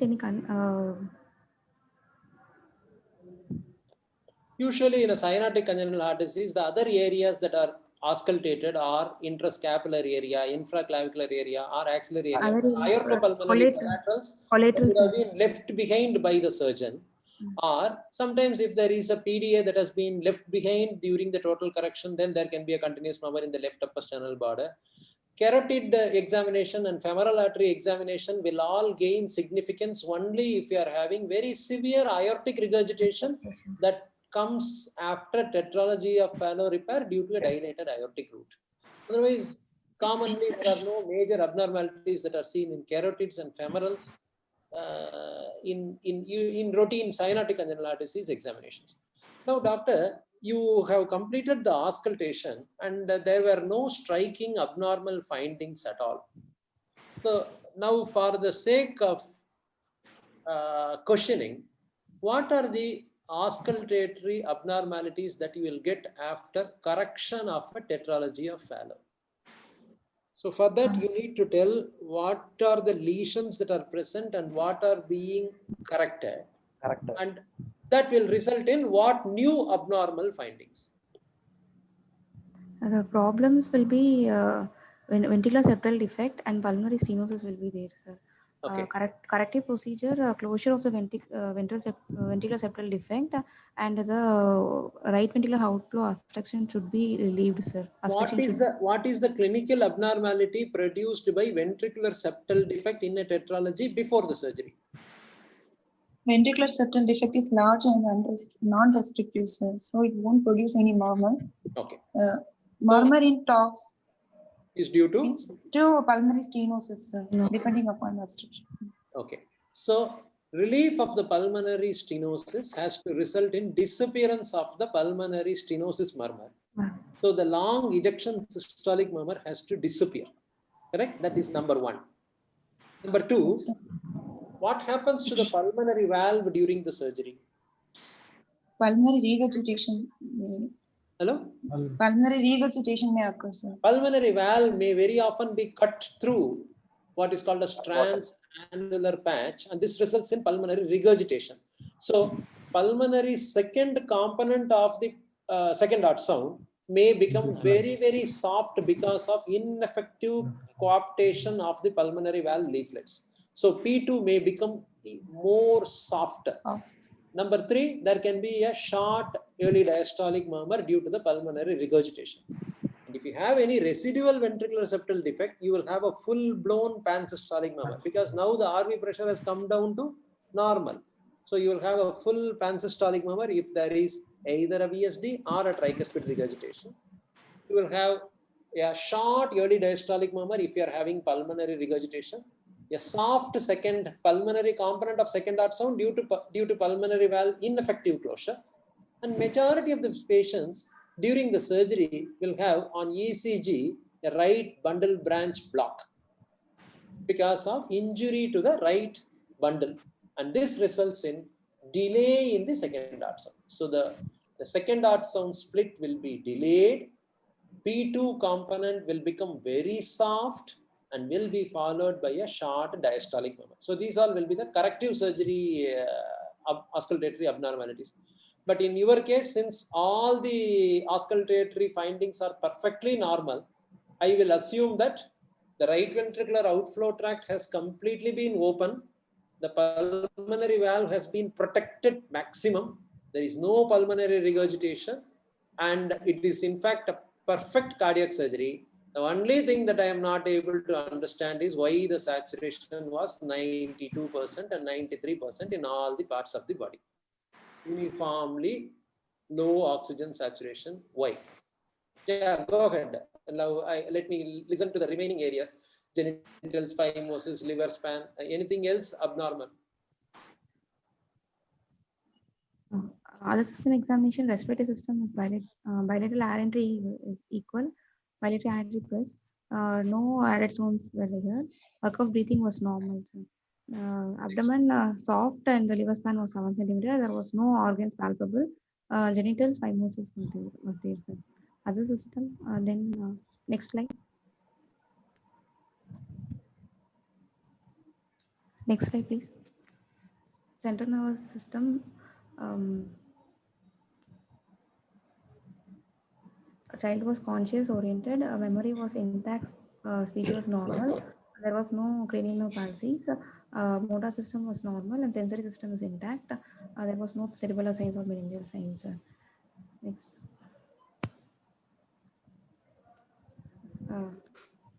Diagnosis, the child is a congenital cyanotic heart disease with the decreased pulmonary blood flow in sinus rhythm with no signs of infective endocarditis and no cardiac failure. With the complications, probably the cerebral abscess, no neurological deficits. Probably this is a case of tetralogy of Fallot in post-cardiac surgery status. Now with upper respiratory infection, development is normal, image for the age and undernourished. I want an explanation for 92% saturation, doctor. That is abnormal. One When more you question I want to ask, sir. I want to ask one more question. The final saturation. diagnosis. Can I ask this? See, developmentally normal. Yes, you must sir. also Please. mention nutritionally normal or not, because you mentioned initially child was not there. So developmentally normal, especially because we expect it because child had cerebral abscess. So you answer his question and then you tell in the final diagnosis nutritional status of any growing child, especially after the surgery, how much improvement has occurred, because you said in the history failure to thrive. Okay. When you are having a clinical examination saturation of 92% in all the 4 limbs, what is the next step that you will do?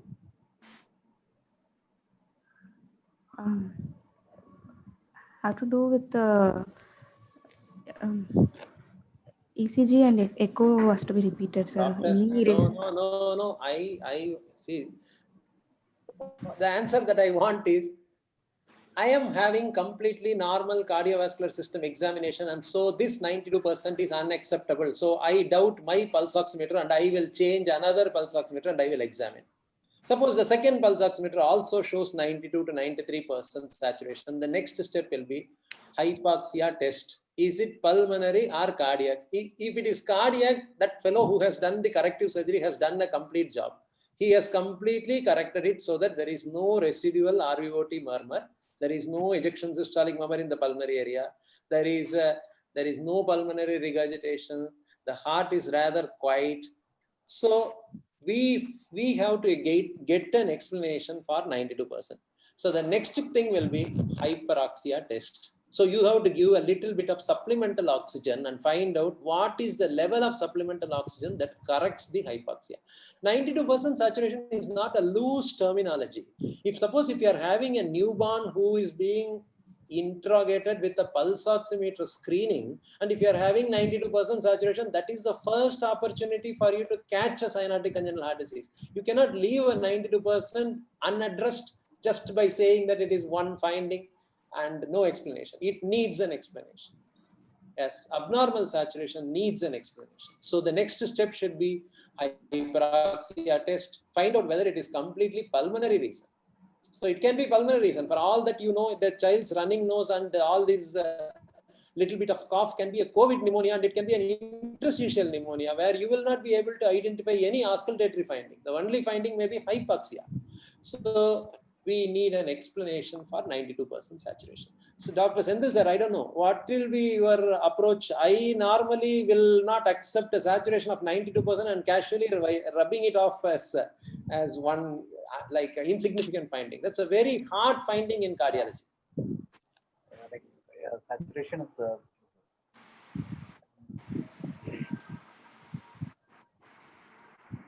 Usually.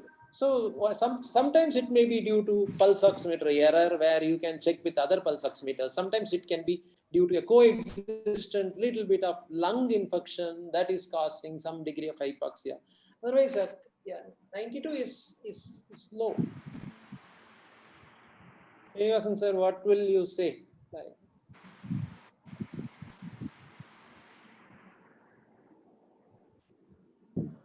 Okay, doctor, go ahead with the next findings. So we agree that it is a 7-year-old child with a corrected heart disease. The only explanation for hypoxia is not there, but otherwise the brain abscess, the child has completely escaped without any neurological deficit. Probably from the findings that you have described, there is no residual cardiac lesion also, and the only handicaps the child now is having is little bit of malnutrition and little bit of growth retardation, which now as a pediatrician, you will work productively and try to improve the child back to the normal growth curves. From cardiac standpoint, I need only an explanation for that 92%. Could this be like any other like top physiology issues, like kind of a single ventricle with pulmonary stenosis, severe PS, with the child would have undergone like not correct, like kind of staged procedures?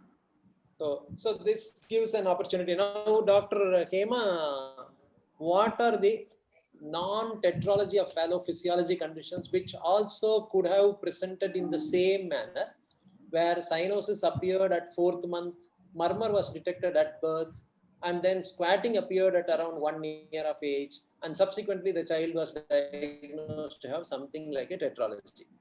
So it was a top physiology. So what are the other top physiologies that you know of, for which what are the types of corrective procedures? Other top physiologies could be TGA with pulmonary stenosis, TGA with VSD and VSD, pulmonary PS. VSD and the pulmonary stenosis. Yes. Corrected TGA, VSD, pulmonary stenosis, AV canal defect pulmonary stenosis, single ventricle pulmonary stenosis. In any of these conditions, which are the conditions that are suitable for corrective surgery and which are the surgeries that are suitable for palliative surgery? TGA can be corrective surgery can be done. Correct. Any condition where there are two ventricles, a biventricular heart can have a corrective surgery. So biventricular hearts are tetralogy of Fallot, with pulmonary atresia, transposition with VSD-PS, corrected transposition VSD-PS, double outlet right ventricle pulmonary stenosis, AV canal pulmonary stenosis. All these things will have corrective surgery, which means you close the VSD and you achieve the left ventricle blood to go into the aorta and right ventricle blood to go into the pulmonary artery. The large majority of these surgeries will continue to produce some degree of abnormal flow patterns in the pulmonary artery, that you will continue to hear some ejection systolic murmur in the pulmonary area and an early diastolic murmur in the pulmonary area due to associated pulmonary regurgitation. The second group of condition is single ventricle with pulmonary stenosis, in which case the type of corrective surgery is not closure of the VSD and relief of the RVOT obstruction, it is bidirectional Glenn shunt. So in bidirectional Glenn shunt, what happens is you are connecting the superior vena cava into the pulmonary arteries, thereby superior vena cava is made non-pulsatile. So one of the crucial findings on your clinical examination will be jugular venous pulsations. You have to mention number 1, they are non-pulsatile. That means I am not able to appreciate any pulse in the jugular venous system. Number 2, normally on an abdominal compression, you will bring out a jugular venous pulse. You put the patient in about 30 degree or 45 degree and press the abdomen gently, you'll be able to get a jugular venous pulsation. But in bidirectional Glenn shunt, you have connected the superior vena cava directly to the pulmonary artery. So even if you press the abdomen and increase the amount of splanchnic venous return into the right atrium, that does not result in elevation of any pressure in the superior vena cava, because superior vena cava is connected to pulmonary artery.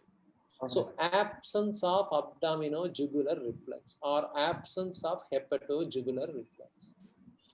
So one of the key findings after a bidirectional Glenn shunt, which is a very common cyanotic congenital heart intervention in univentricular heart, is absence of murmur. But you cannot have a split second heart sound. It will be a single second heart sound.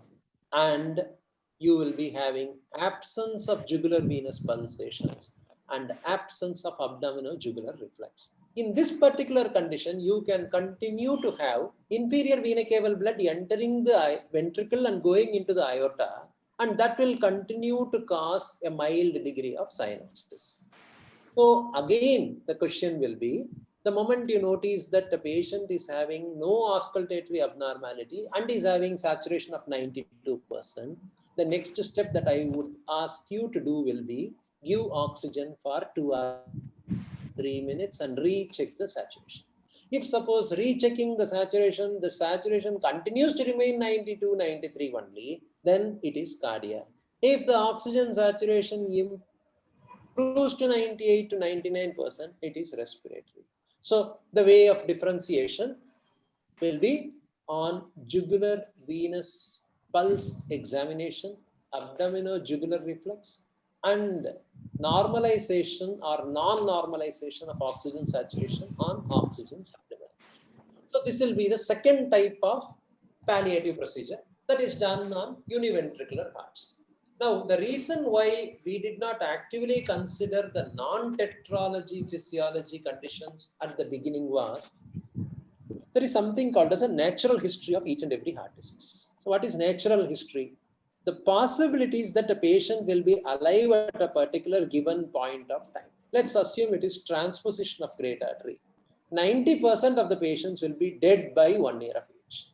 If it is TAPVC, 90% will be dead by 1 year of age. Whereas if it is tetralogy of Fallot, only 30% will be dead by 1 year of age and 70% will continue to remain alive. So the condition which permits survival among the cyanotic congenital heart disease is tetralogy, and so tetralogy became the first possible diagnosis.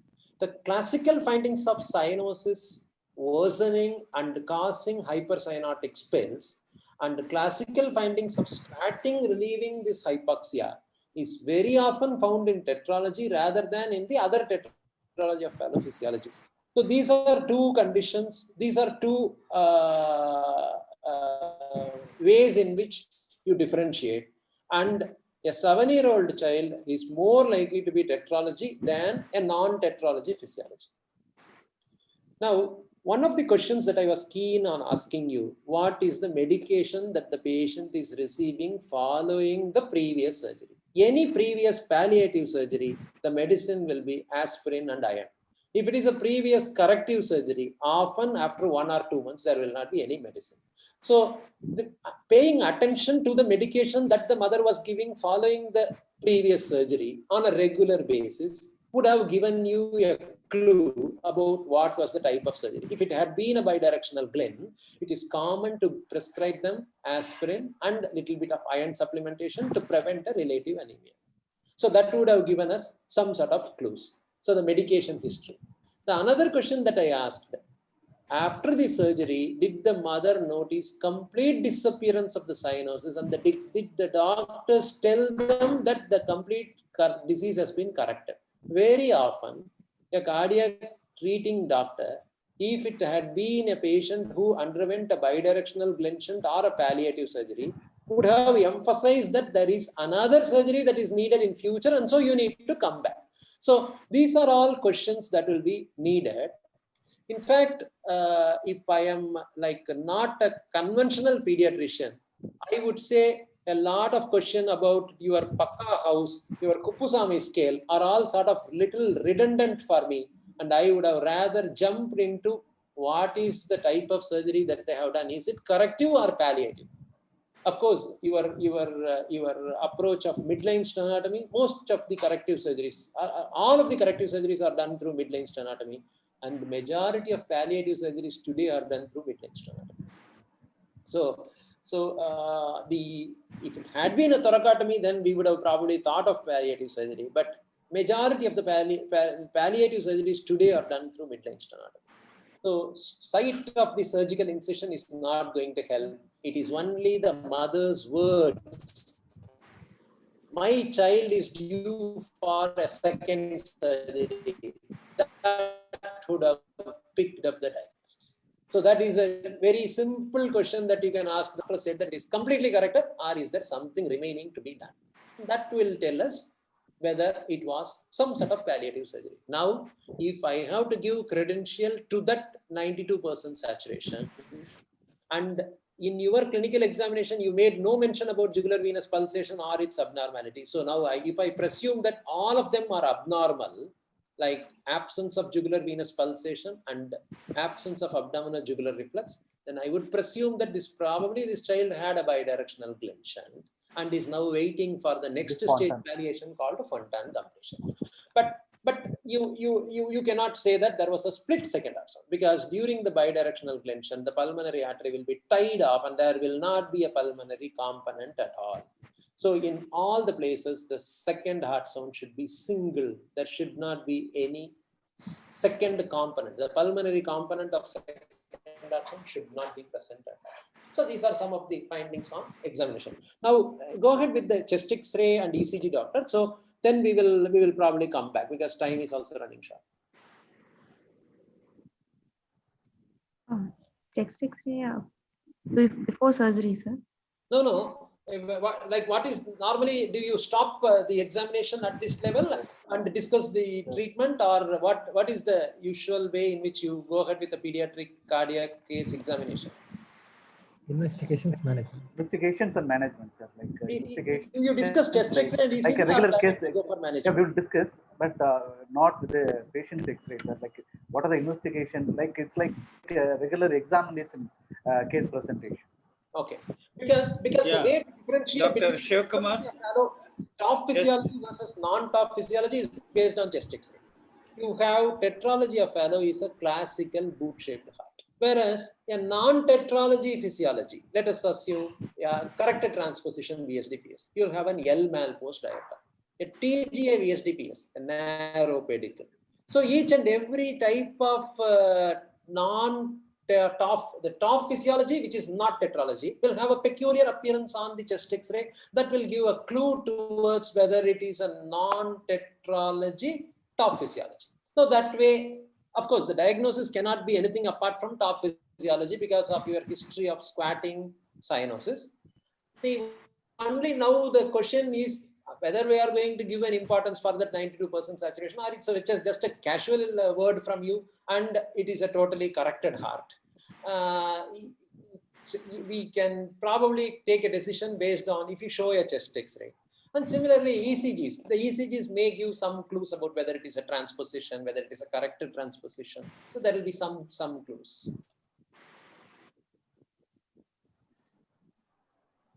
Dr. Shivkumar? Yes, sir. I'm very happy that the candidate has taken a child who has been operated. Usually, in the examination, we keep cases which are not. Of course, nowadays it's becoming rare because most of the cases are already attended to and operation has been done. Yes. And it's a wonderful way you have dealt with an operated case. And I appreciate the candidate also for choosing a case. Initially, I thought an operated case, so there may not be much to discuss because the diagnosis is very specific, but we could learn so much from your discussions. So thank you so much. Go ahead, sir. If there are any specific questions, then if there is anything that I can contribute, we can. Yeah, go ahead. Investigations. Yeah. Investigations should be taken, or we will start with the complete blood count. where I will be able to see, find out is there any anemia or any by hematocrit polycythemia can be picked out, and by the indices, RBC indices, whereas anemia is microcytic or any other anemias, and the leukocyte counts. Is there What is any, the, Emma, what is the preferred hemoglobin for a cyanotic heart disease? sir? What is the preferred hemoglobin? Hemoglobin, at what level you want to maintain a cyanotic? Um, it should be more than 10 grams, sir. Should 10 is all 14. anemia, doctor, severe anemia. 14. You should keep the hemoglobin around like above 14. Okay, around 14. Okay, sir. Okay, go ahead. All these complete blood counts and peripheral smear are more relevant if the patient continued to have cyanosis, and then you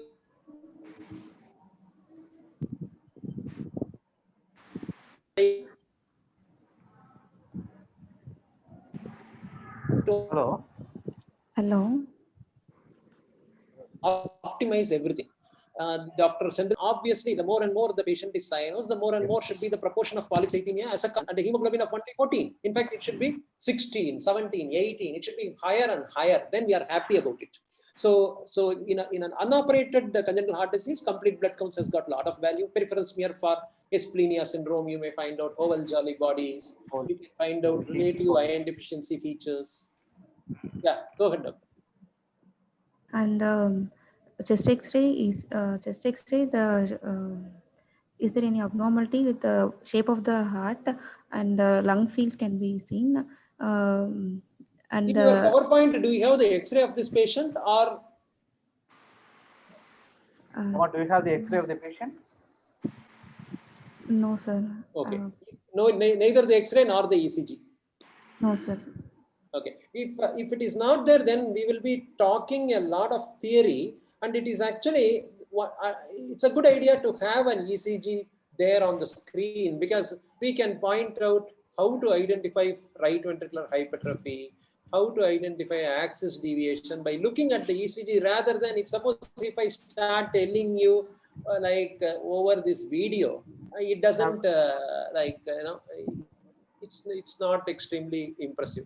Anyhow, yeah, these are some of the important examination. What is random blood sugar to do with this particular patient? Routine investigations, and there is if cyanotic congenital heart disease, there will be an hypoglycemia will be there. Sir. When will you get hypoglycemia in a cyanotic congenital heart disease? If the child is prone for any infections, hypoglycemia occurs only in a critically hypoxic newborn, where the hypoxia is so profound that the glycolysis switches from aerobic glycolysis to anaerobic glycolysis. What is the difference between aerobic glycolysis and anaerobic glycolysis? How much of ATP is produced if you are destroying a glucose molecule with full amount of oxygen, and how much of ATP will be delivered if you are destroying one molecule of glucose without oxygen at all? What is the difference? Ajay Subramaniam. Yes, sir. Induja, anybody listen to the question? Only 2 ATPs are produced in anaerobic glycolysis. Whereas in aerobic, it will be 2 ATPs. 16 times more. So that means you will be breaking down 16 times glucose for generating the same amount of ATP. So there will be a rapid depletion of your glucose levels, and this will happen only in neonate who is critically sick, not at an age of 6 years or 7 years. Why it does not happen? It happens in newborn. A newborn transposition will have severe hypoglycemia. But a cyanotic spell baby, which is around 6th month, will not go into hypoglycemia. Why? There is a reserve. Glucose has got lots of reserve in a grown-up patient. Muscle glycogen, liver glycogen, so much of glucose reserve is there. Whereas a neonatal reserve is very, very flimsy. So the moment the newborn is exposed to severe hypoxia and there is a trigger of anaerobic glycolysis, immediately they develop hypoglycemia and lactic acidosis. It is very difficult to deplete the glucose to such a drastic level in a grown-up patient. So random blood sugar, you can do it, but since this patient presented with sort of respiratory symptoms, now I would expect you to do a COVID test. You would probably look at whether these respiratory symptoms are something related to the recent outbreak. So this will be the type of investigations.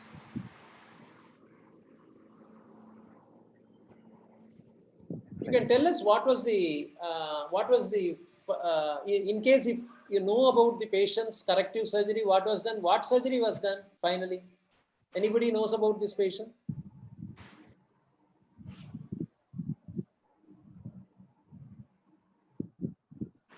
Emma, did you go through the cases? Child came for OP, sir. There was no case. Only for follow-up, only with running nose and coughs, the child came, sir. They didn't bring any documents also, sir. So you don't know what was the original cardiac disease and what sort of corrective surgery was done. Obviously, you should not know because you were the person who took the history. But some of your friends who are sitting in this web meeting, can they contribute about what was the nature of the disease? One thing, let me tell you, always it will be easier to remember many things if you finally know what that patient was having. And if you don't know what the patient was having, many of these things will be forgotten. So any one of your colleagues, you know, who knows about what was the disease, what was the type of surgery that was done? Yeah. Yeah. Probably it is a top, sir. Okay. Child may underwent some palliative surgery, shunt procedure, sir. Exactly. I don't know. Okay. If it, let us now discuss more. If it was a palliative shunt that was performed, an aortopulmonary shunt should have produced a continuous murmur. It should have produced a high volume pulses. It should have produced a wide pulse pressure on the blood pressure examination. If it had been a classical BT shunt, it should have produced a radial delay. Now we did not observe any of these findings. If we are not observing any of these findings, what are the possibilities? The patient has an aortopulmonary shunt and we are not getting a high volume pulse. We are not getting a wide pulse pressure. We are not getting a continuous murmur. What is the inference? Patient shunt is closing. The palliative shunt that has been put in is closing off so that the murmur is disappearing. Or number two, the patient is so profoundly polycythemic that the blood viscosity is very high and you are not able to auscultate the murmur at all. So in your clinical findings, there should have been some findings. If it is a closing aortopulmonary shunt, then the patient will be very sick, not having a saturation of 92%. The saturation will be much lower than that. So I would assume that it is possibly not a closing BT shunt. So the other option can be, it can be a bidirectional Glenn shunt, wherein, as I mentioned to you earlier, you had not observed the jugular venous pulsations. Otherwise, a palliative shunt means it is it is not compatible with an aortopulmonary shunt. And if the aortopulmonary shunt is getting thrombosed, resulting in lack of murmur, the child should be much more blue than what you are observing. More cyanos than what you are observing. My input probably said this one could be top physiology, like kind of a single ventricle with pulmonary stenosis, with reduced pulmonary blood flow situation, who has undergone a Glenn, and probably the child is on aspirin. Already 6 months have gone, sir. Like 6 months have gone. So still the child is on medications. It's probably child is on aspirin and waiting for the next surgery. The two findings of bidirectional Glenn shunt is absence of jugular venous pulsations and absence of abdominojugular reflex. These are the two findings that should be clinically be observed. If we had seen that, like that would have shown some light. Exactly. I noted down most of your points, and because of this operated case being discussed, we could discuss so many points. Especially these are all Greek and Latin for many of us who has not discussed a case who has been operated. And I thank you immensely for some of these important clinical points which you have mentioned about the jugular arterial pulsation, hepatojugular reflex, etc. So I learned a lot. So I'm sure the students also should try to remember whatever has been done, because there is a possibility that the examination may not have a fresh case of congenital heart disease, because most of them would have already been. There are so many pediatric surgeons and interventional cardiologists, something other would have been done. So if you have to keep a cardiac case, okay, rheumatic heart disease is not there. Okay, only congenital heart disease, that also will be operated either by shunt, etc. So it's important that this case has been selected by you, and so much of information have been given how to interpret from these scars, and also from the various findings, and how the shunt is operational or non-operational. All these points have been very well told with important clinical findings, and also the importance of aspirin and iron being given, okay, for continuously after 1 month. What does it indicate, etc.